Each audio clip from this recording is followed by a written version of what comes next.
But I'm also telling you, because the topic came, Velanga, before this thing started, which we spoke, Velanga, we are very scary how artificial intelligence is going to take over, the entire thing.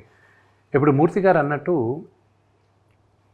యాటిట్యూడ్గా ఈ hero ఉన్నాడు, నేను వీడి fan కాదు, యాటిట్యూడ్గా వాడినాడు, down to earth, అసలు మీ హీరోలు ఉంటామా లేదా కూడా ఇంకా తెలియని పరిస్థితి, క్వశ్చన్ మార్క్ వచ్చేసింది. రేపు ఎవరో ఒకరు ఒక క్యారెక్టర్ని క్రియేట్ చేస్తాడు. Okay, there is a movie you should watch. మీరు ఏ దాకా వెళ్ళిపోతున్నారు ఇంకా ఫ్యూచర్లో, ఇంకా కొన్ని సంవత్సరాల తర్వాత. ఇప్పుడే ఆల్రెడీ ఓన్లీ మోషన్ క్యాప్చర్ ద్వారా మీ ఫేస్ని, మీ ఎక్స్ప్రెషన్, మీ అంటే నాట్ యూ, జనరల్గా మెజర్మెంట్స్ చేస్తున్నారు అంటున్నారు. ఇప్పుడు నాన్నగారికి బెంగళూరులో చేయించాం, బెంగళూరులో కూడా ఉంది. బెంగళూరు గవర్నమెంట్ తయారు చేసి వైట్ ఫీల్డ్లో పెట్టారు. బట్ 1 week బ్యాక్ నాన్నగారిది నెక్స్ట్ సినిమా కోసం we just got photogrammetry.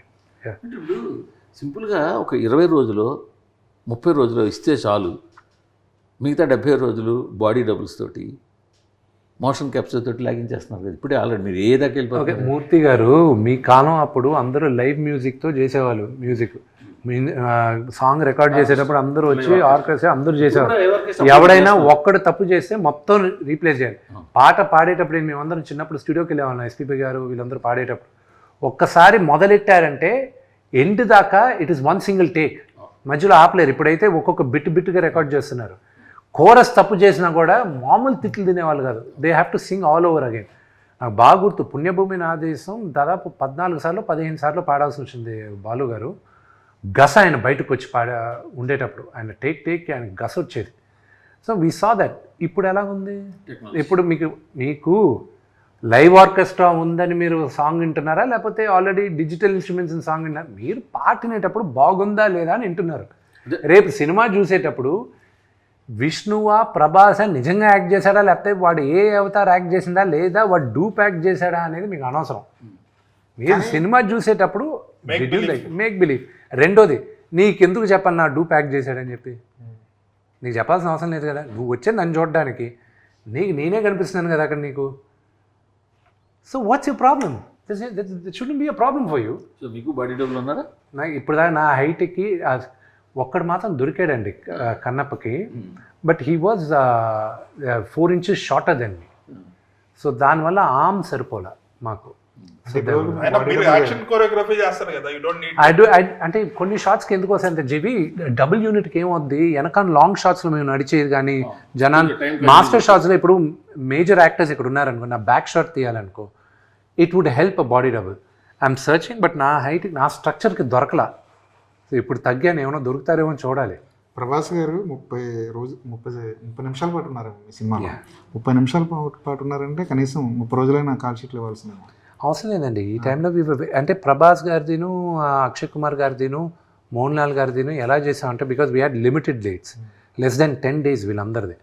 So మేము ఏం చేసాం, we actually shot everything. Set ముందు వేసేసుకున్నాం, లైటింగ్ అంతా మ్యాచ్ చేసుకున్నాం, కెమెరామ్యాను థియేటర్ ఆర్టిస్ట్ని పిలిపించుకున్నారు, కెమెరా మూమెంట్స్ డైరెక్టర్ అంతా చేసాం. Director set this is what it is, అంతా షూట్ చేసాం, ఎడిట్ చేసుకున్నాం, చూసుకున్నాం, కరెక్షన్స్ ఏమైనా ఉందా అని ఇప్పుడే మాట్లాడేసుకుందాం, లేదు these are the dialogues, this is it, done. Actors వచ్చారు, shoot. So we reshot the entire thing again. Actors already ఒకటి చేసేసాం, ఇంకొన్ని యాక్టర్స్ని పెట్టి యాక్టర్స్ని రీప్లేస్ చేసి చేసాం. So cameras were lock, that was lock, this was lock. ముగ్గురికి ఎక్కడ బాడీ డబుల్స్ వాడాలన్న అవసరం అవసరం ప్రభాస్ గారు లేదు. ఇప్పుడు తెలుసు కదా, అది కాదు సార్. అంటే ఇప్పుడు ఏమైపోయిందంటే సార్, స్క్రీన్ మీద కనిపిస్తుంది డూబా నిజంగా హీరోనా అన్నది ఒక క్వశ్చన్ మార్క్ అయిపోయింది. దీన్ని ఒక హీరోగా ఎలా చూస్తారు సార్?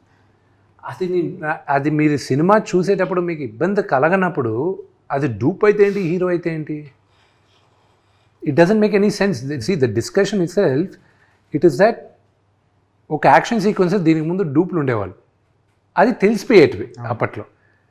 సో మీరు కూడా ఎక్స్క్యూజ్ చేశారు, చాలామంది హీరోస్ని ఎక్స్క్యూజ్ చేశారు. మా అందరిని, మా జనరేషన్ కానీ, నా ముందు జనరేషన్ కానీ మీరు ఎక్స్క్యూజ్ చేశారు. ఓకే, డూప్ అనేది మీరు ప్రిపేర్ అవుతారు. ఇప్పుడు to satisfy you we're using the technology, ఆడియన్స్ని సాటిస్ఫై చేయడానికి using the technology. So there is nothing wrong. అది తెలియనంత వరకు యూ షుడ్ బీ హ్యాపీ.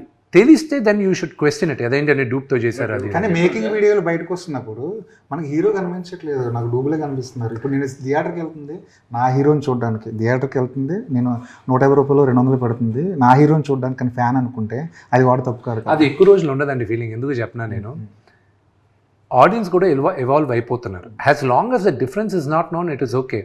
కానీ ఏ షాట్లో ఎవరు చేశారనేది మాత్రం బయట పెట్టకూడదు. ఫర్ ఎగ్జాంపుల్ ద ఫాల్ గై అని ఒక మూవీ వచ్చింది ఇంగ్లీష్లో ఈ మధ్య.